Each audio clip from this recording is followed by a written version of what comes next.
Hello, Melody. So, it's been a little while, perhaps a bit too long. Sorry about that. But I just really wanted to tell you about the weekend that I had, because it was really fun. On Friday, I've got an 8 a.m. shop class, which I'm learning to use a lathe. It's the first project.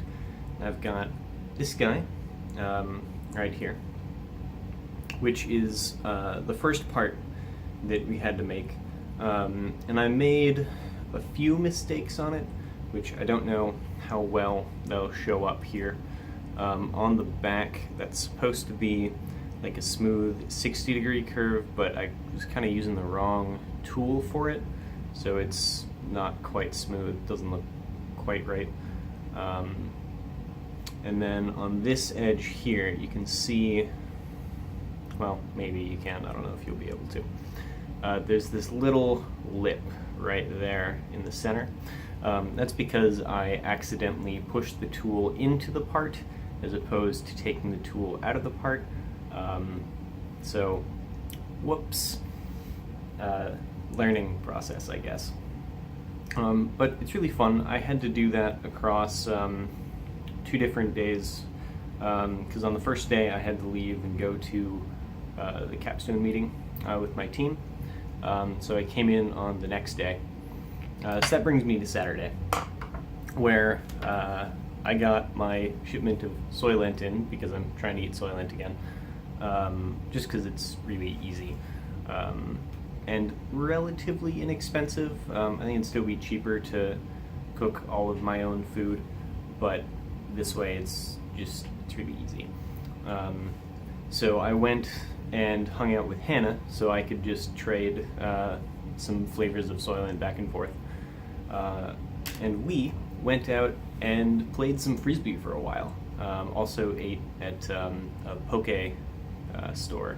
It's this Hawaiian fish food that you really wouldn't like. It was delicious, and I had a lot of fun.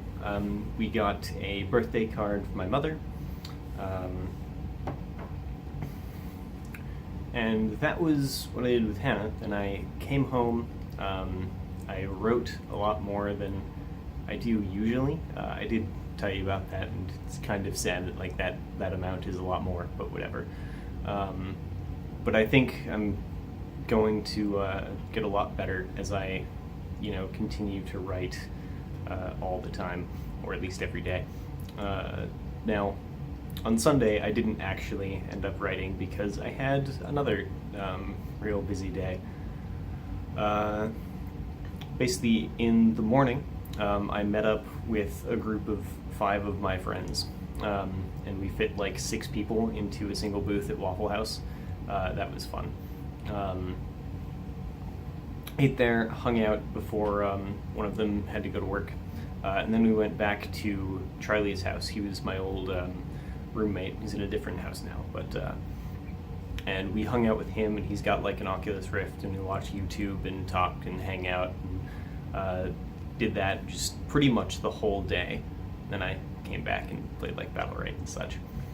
Now with all of that, there is actually something I didn't get to, so I didn't end up doing any homework this weekend, unless you count turning the part here, but I don't, because that was fun. So that just means I have to do all of my homework, today. So that'll be fun. Maybe. So yeah, that was my weekend. I was pretty excited to tell you about it. And then I've got another thing I think you were interested in seeing. This is for one of my engineering classes. We're making a Scara manipulator. I don't have it hooked up right now. I did before. I just had to take it apart. But so the way that this works, this is the common design for a lot of pick-and-place robotic machines. And basically, you've got these 2 revolute joints here and here that can turn around this axis, or turn around their axis.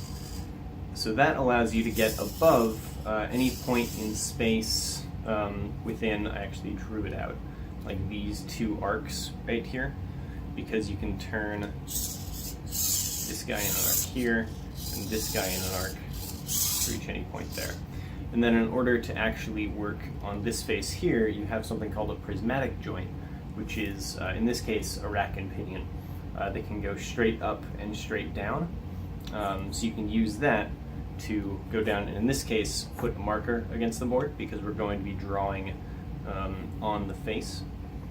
And at the moment, the last lab that we did was to actually control the velocity of this point. Is called the end effector, where you're actually the point you're trying to control at the very end of the device. So that's fun, and mostly you end up using a bunch of trigonometry and matrix math. Also, I'm doing some stuff in Python for it, so that's great. And I control it using a PSOC microcontroller, which I've used a lot in the past. So I think that's a pretty good update of what I've been doing recently. And then the most important thing is I'm making a video for you because I know that, like, I haven't done that in a while, and quite rude of me not to. So I hope you are doing well. There's a quick little update on what I've been doing, and then we can continue to make a normal routine of corresponding back and forth. See you next time.